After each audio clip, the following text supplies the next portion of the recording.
For 3 days now, Rex had been behaving oddly. Not in the usual way a dog might act when feeling unwell or worn out, but in a way that unsettled Julius Blackwell to his core.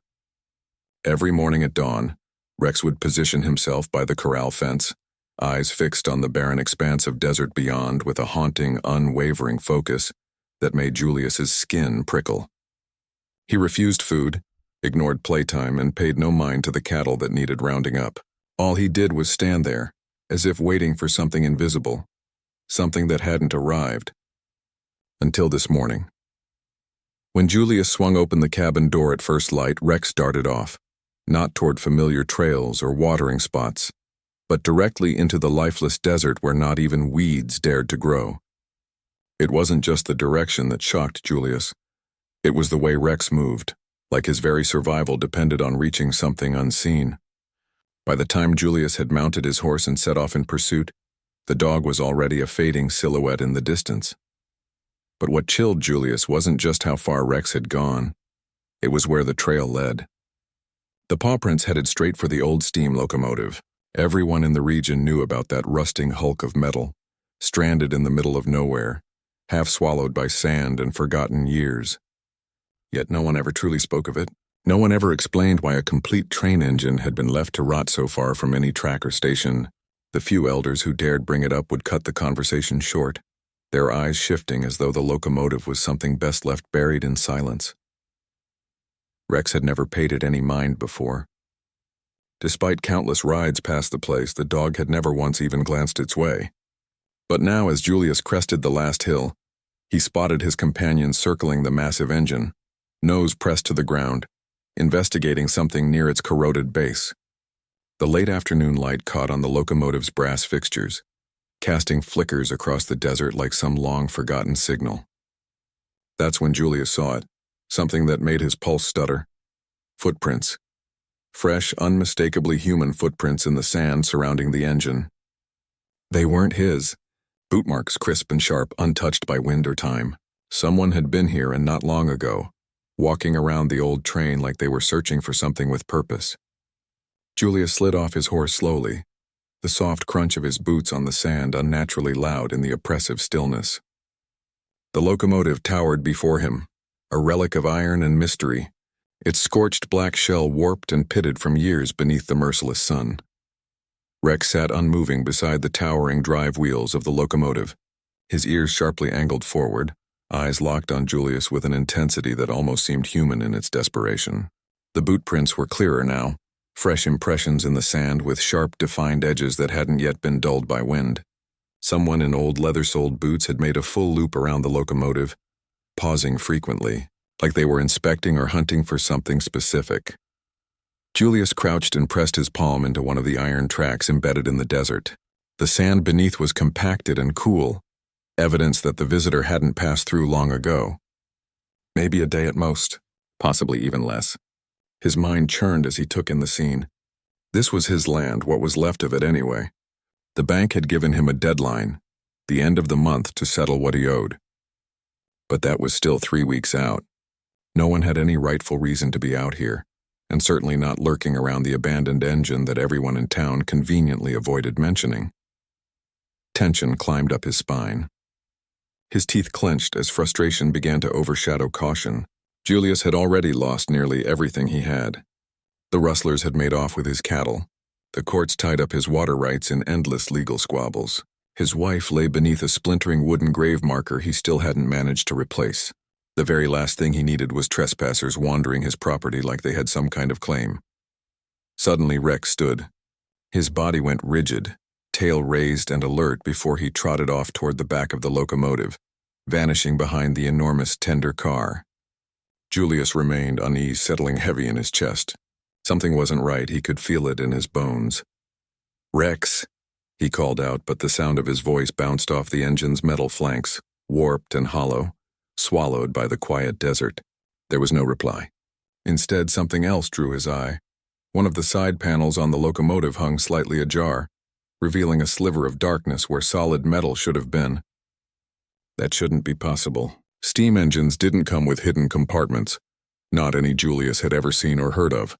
Yet there it was, a narrow space in the iron shell just low enough that someone would need to crouch to peer inside. The boot prints in the sand led directly to this strange opening. His heartbeat quickened as he stepped forward. He reached out and touched the iron. Strangely, the surface was icy to the touch, an unnatural chill against the searing desert heat. Peering into the shadowed interior, a peculiar scent hit his nostrils. It wasn't rust. It wasn't the dry must of decay. It was something else entirely. Sharp, clean, almost metallic. The smell reminded him of the bank vault back in town.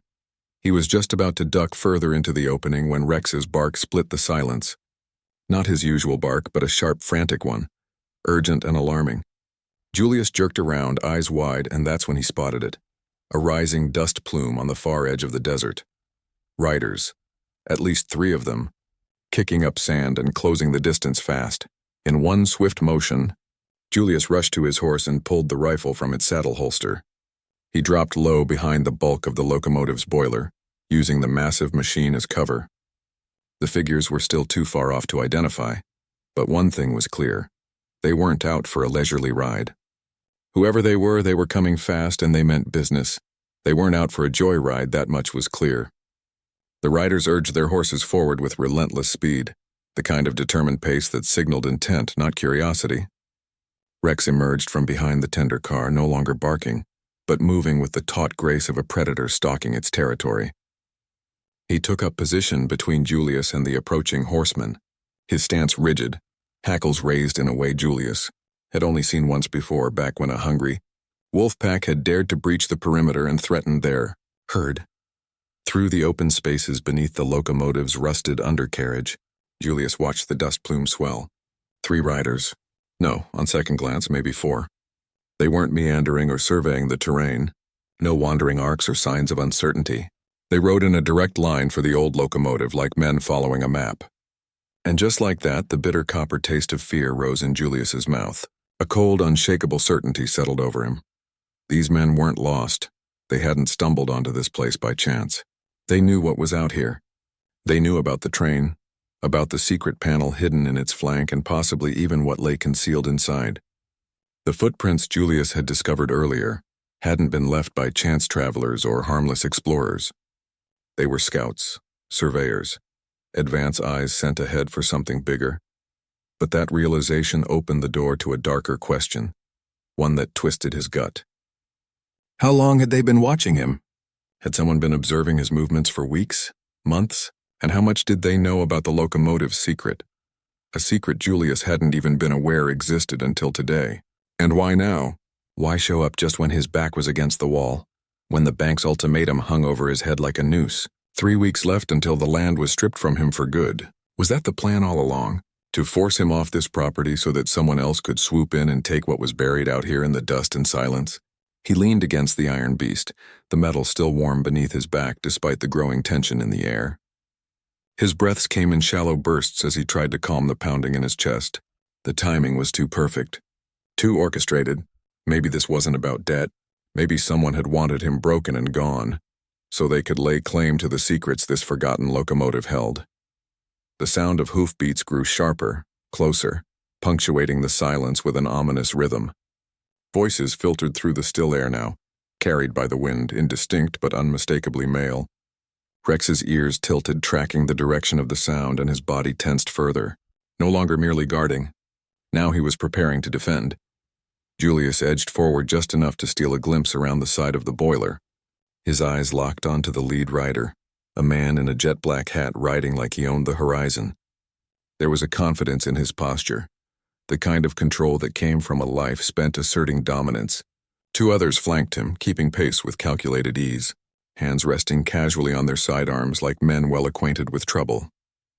50 yards out, the lead rider pulled back on the reins, bringing his horse to a sharp halt. He remained there for a moment, surveying the area like a tracker reading invisible signs. Then he turned his head slightly and muttered something to one of his companions. The man let out a laugh, but it wasn't the kind of laugh that brought comfort. It was cold, dismissive, the kind that carried a message. We've got you.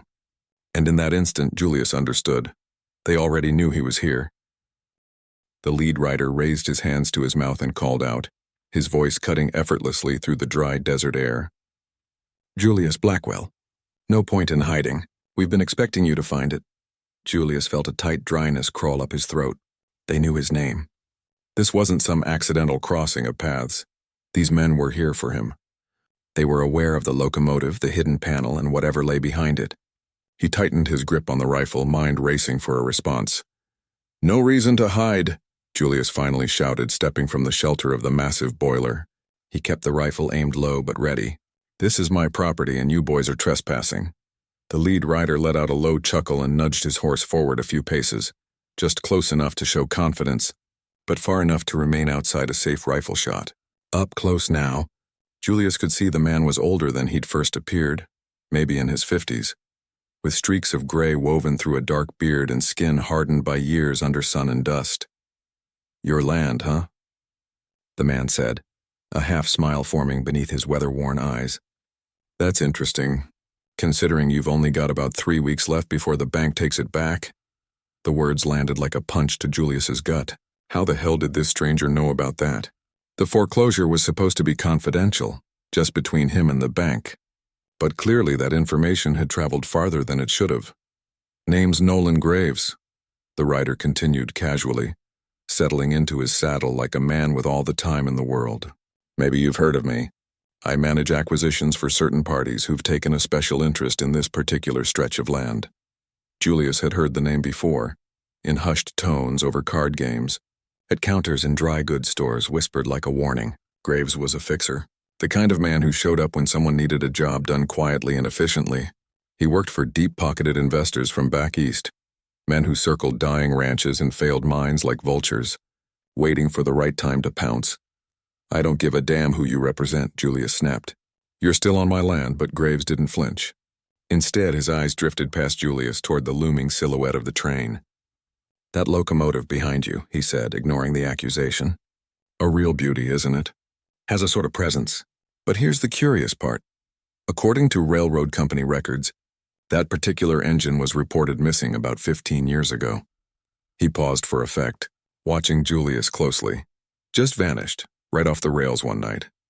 Gone without a trace, along with whatever it happened to be hauling." Julius's stomach turned over. That would explain it. The secrecy, the unease, the way old-timers avoided even mentioning the train. If this thing was stolen, vanished with a load of valuable cargo, it made sense why it had been buried in silence and sand. And it also meant something far more troubling. Whatever was hidden inside that metal husk, it didn't just belong to the past. It might belong to someone who wanted it back.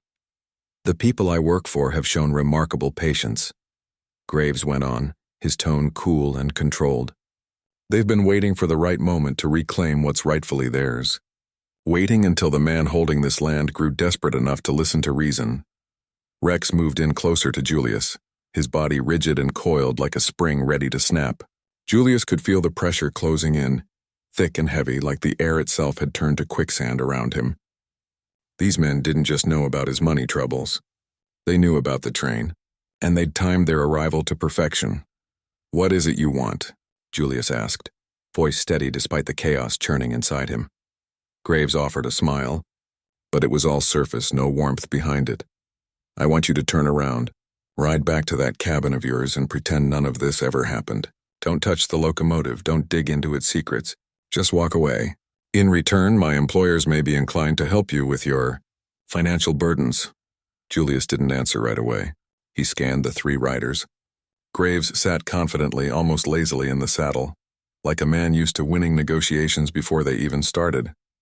The 2 other riders had begun to fan out, subtly forming a wide triangle, a tactical spread that left no room for escape.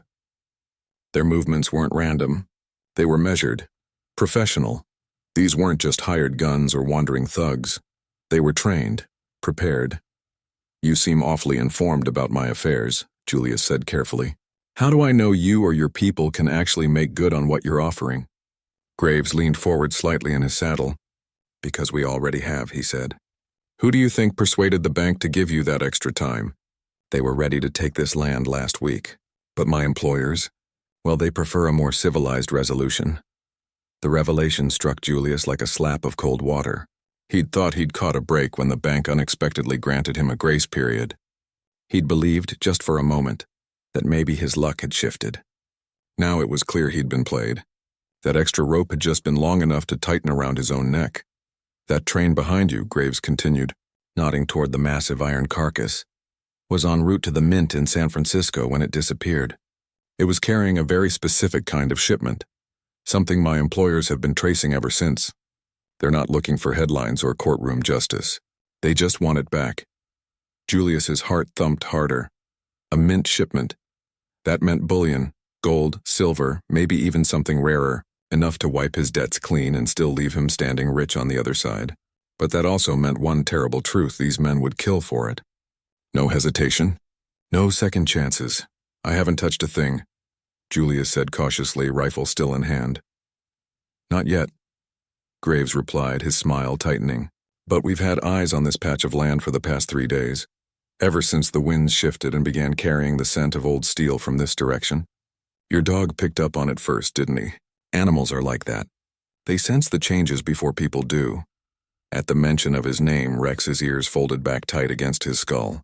The dog stepped forward again, this time planting himself squarely between Julius and the horseman.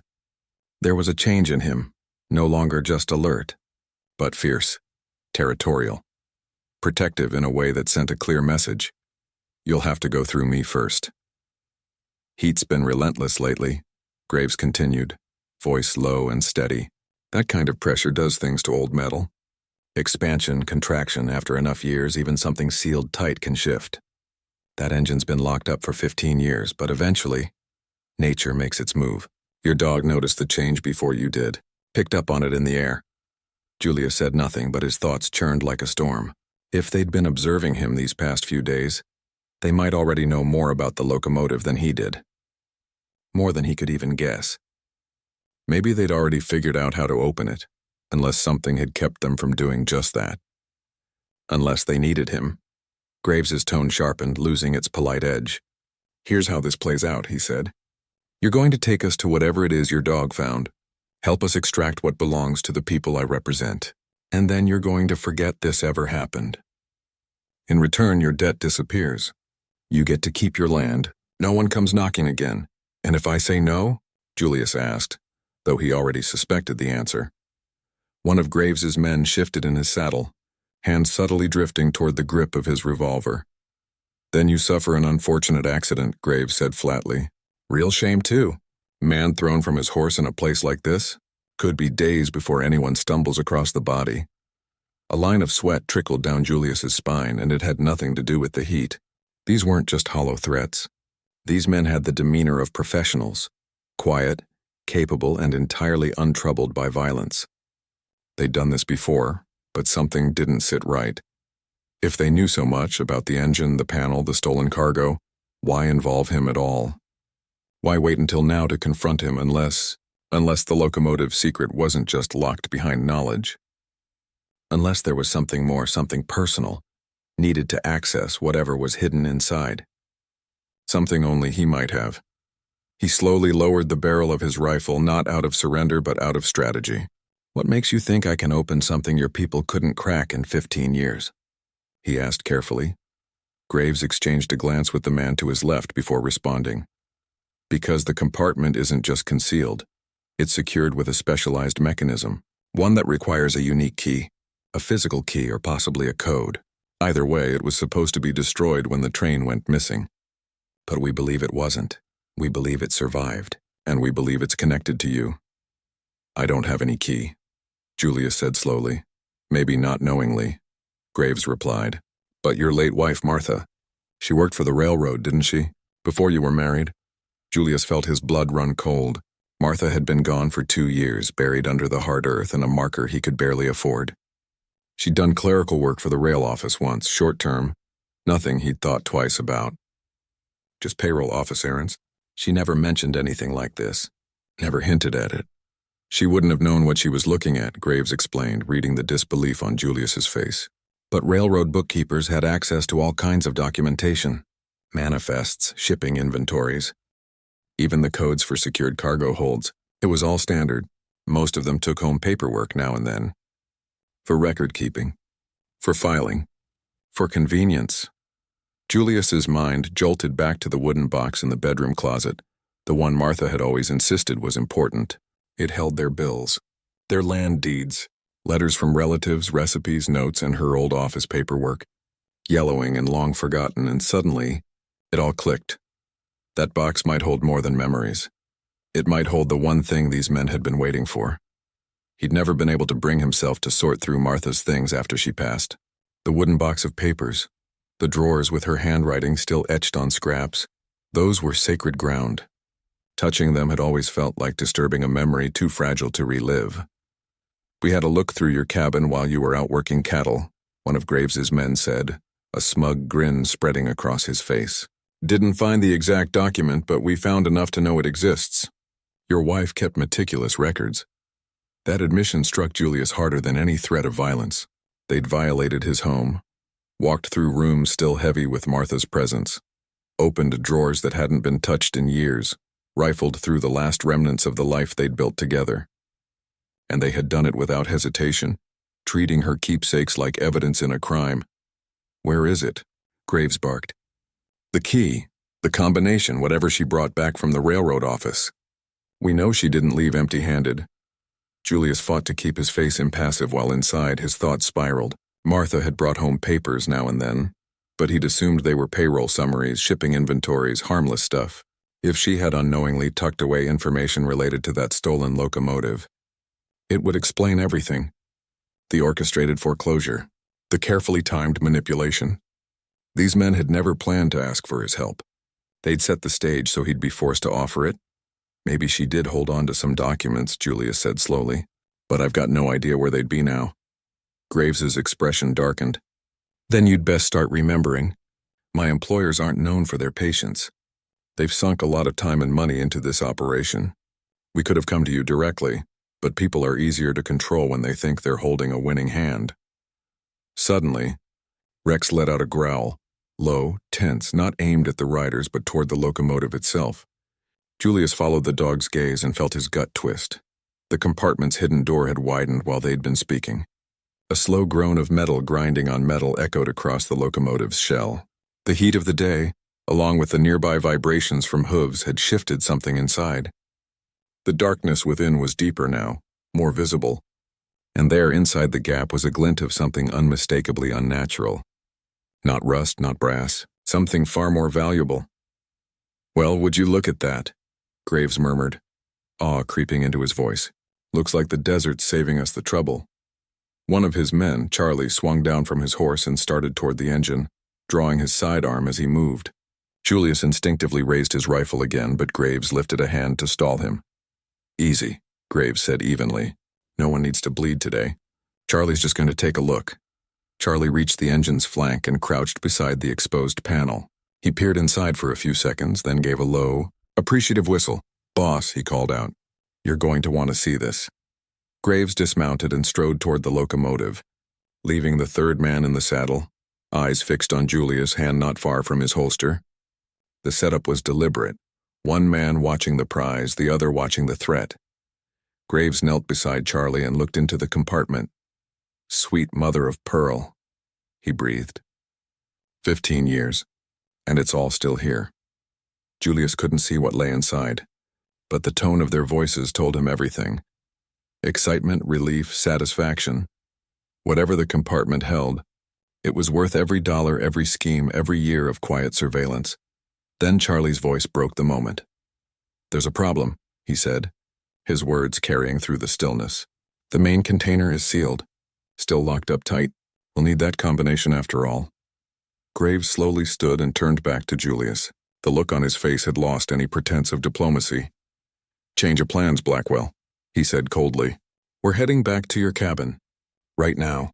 You're going to find those papers. No more stalling. No more bargaining." "And if I can't find those papers?" Julius asked. "Then we'll strip that cabin down to the nails if we have to," Graves replied without missing a beat. "Your wife was thorough, organized to a fault. She saved everything, even things she likely never understood the significance of." Julius felt the full weight of the situation pressing in on him.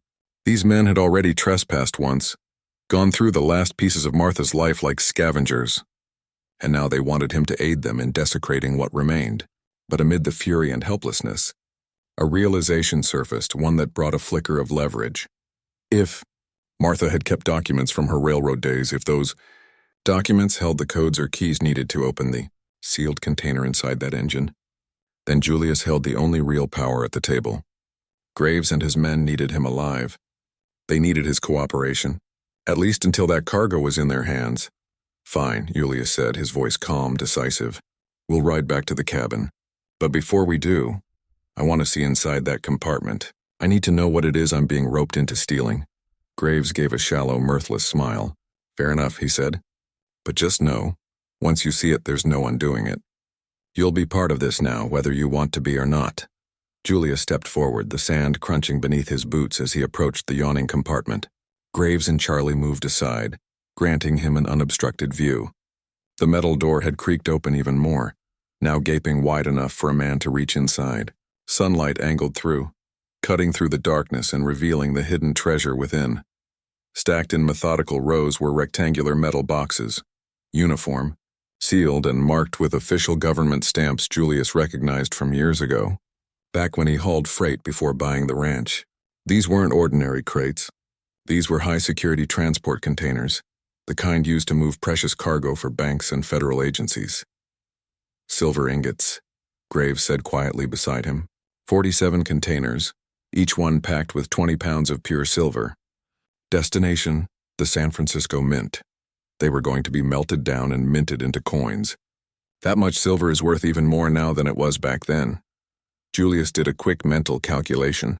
Nearly 1,000 pounds of silver. A fortune, enough to buy 10 ranches like his. Enough to change a man's life forever, or ruin him completely if the wrong hands learned of it. The locomotive crew was supposed to drop off the cargo and return with empty containers. Charlie added from behind them. But they had other plans. Thought they could vanish into the desert and wait for the heat to die down. "But they didn't count on the Apaches," Graves said, his voice turning grave. Julius felt his insides tighten. Everyone in the territory remembered that chapter, when isolated travelers went missing, when bones turned up in dry creek beds years later. The rumors had never stopped. It was a time of uncertainty, when entire camps could disappear between sunrise and dusk. "The crew never made it out," Graves said flatly. "But the crew was smart enough to seal it tight before they died," Graves continued, probably hoping someone would stumble upon it one day and know what to do. "Why didn't your people just dismantle the locomotive years ago?" Julius asked. Graves gave a humorless chuckle. "Because that compartment was engineered to open only with the correct combination. Try to force it and the internal safety mechanisms ruin the contents. That's how the railroad designed it, specifically to prevent theft." Julius's eyes drifted back to the sealed containers, understanding now the elaborate trap these men had built around him. It wasn't just about locating the cash. They needed access without destroying it. And for that, they needed Martha's documents. Her records might contain the precise combination, or instructions to safely disarm the security features embedded in the vault. The combinations were stored in 3 places, Charlie added from nearby. First, the San Francisco Central Office, which burned to the ground in '91. Second, the personal notes of the train's engineer, who vanished along with the rest of the crew. And third, he looked at Julius and the bookkeeper files, "the ones your wife brought home." Rex nudged closer to Julius again, his ears twitching. But the dog's focus wasn't on the men this time. It was fixed on something else far off. Julius followed his line of sight and his stomach dropped. A second dust cloud larger than the one before. "You expecting more visitors?" Julius asked tightly. Graves spun on his heel, hand flying instinctively to his holster.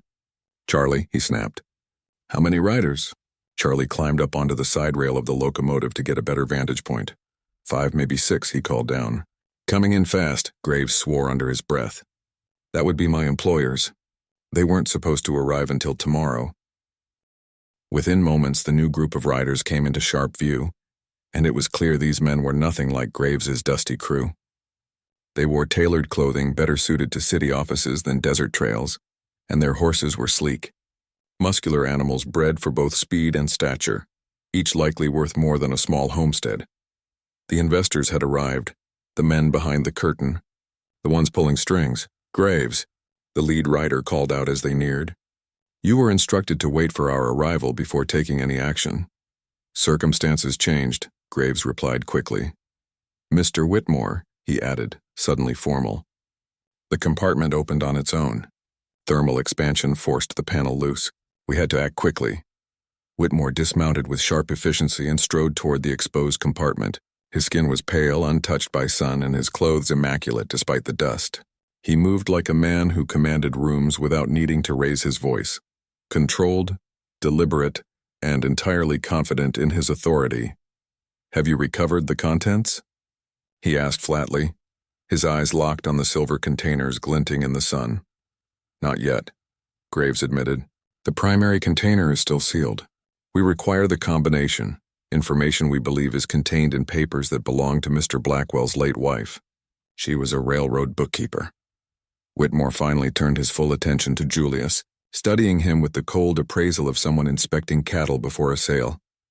Mr. Blackwell, he said, voice measured and calm, I trust you understand the seriousness of your position. Julius felt the eyes of 6 armed men surrounding him, the weight of the locomotive and its secrets pressing against his back. But he also knew the one truth they all had to accept. They could not open that container without him. Not without Martha's papers. I understand you need something from me, Julius said carefully. Indeed, Whitmore replied, and in return for your cooperation, my associates and I are prepared to offer you a substantial incentive. He paused, letting the words hang in the air. 5% of the recovered cargo. Julius's heart skipped. 5% of nearly 1,000 pounds of pure silver, more money than he'd ever dreamed of. It would be enough, more than enough to wipe his debts clean, secure his ranch, and buy back his future. But as Whitmore spoke, Julius caught something in the man's voice. A tone too smooth, too rehearsed. Any deal made here would be temporary, just long enough for them to take what they needed. After that, he'd be a loose end. There's just one issue, Julius said evenly. I don't have those papers anymore. A heavy silence followed, broken only by the whisper of wind rolling over the sand. Whitmore didn't blink, but Julius could feel the energy shift. Every man around him had tensed like a drawn bowstring waiting for release. Explain, Whitmore said, his voice flat and measured. Martha was cautious with important files, Julius continued, his lie forming smoothly. She didn't keep everything under one roof. Made duplicates. Kept copies in different places. When she got sick, she sent the originals to her sister back east. Along with other family records, it was a complete fabrication, but he delivered it with the conviction of a man who had nothing left to lose. The truth? Martha's records had never left the cabin. They were still tucked away inside the old wooden box, right where she always kept their life's paperwork. But Julius wasn't about to hand over the only leverage he had. That said, he added, steadying his voice, I remember enough. Martha once explained the railroad's coding system to me, showed me how the combinations worked. She was proud of her job. Whitmore narrowed his eyes. You're saying you can open it? I'm saying I can try, Julius replied. But if I pull this off, I want half the cargo. Not 5%. And I want it in writing, signed by every one of you. The tension thickened like desert heat. The negotiation that followed was quick but fierce. Whitmore didn't like being challenged, but the alternative was unthinkable. Reporting back to his investors that after 15 years of planning, they'd been thwarted by one rancher with a rifle and a stubborn streak. In the end, they settled. Julius would attempt to unlock the compartment using the knowledge Martha had passed to him. If successful, he would walk away with 30% of the haul, enough to buy out the bank, the land, and everything else the world had once tried to take from him. He stepped up to the sealed container, his fingers steady despite the stakes. The numbers he entered weren't some railroad cipher or forgotten security code. They were personal. Martha's birthday, followed by the date of their wedding. She had used them for everything important. Why not this? A soft mechanical click echoed into the still air. The lock disengaged, the lid lifted, and inside, rows upon rows of gleaming silver ingots. The sun caught their polished surfaces, lighting them up like a river of light. The gathered men exhaled as one, relief, greed, and wonder colliding in a single breath. 6 months later, Julius Blackwell was the wealthiest rancher in the territory. His debts were gone. His land was safe, The fences rebuilt, the well flowing again. Graves and his crew had moved on to new schemes, and Whitmore returned to the east, his recovered treasure safely in tow. But in a quiet corner of Julius's cabin, tucked inside the same wooden box where Martha had once stored their birth certificates and land deeds, the real railroad papers remained untouched. The documents held codes for other shipments, dozens of them. Other missing cargoes that had never reached their destinations. Other fortunes lost to time. Julius never said a word, but now he had his own insurance policy. One that no bank, no investor, no Eastern financier would ever know about. If you enjoyed this tale, be sure to click the next video to watch another unforgettable story where grit, courage, and cunning collide on the wild frontier. Don't forget to subscribe and consider supporting us through Super Chat to help keep these legends alive. Your support means everything.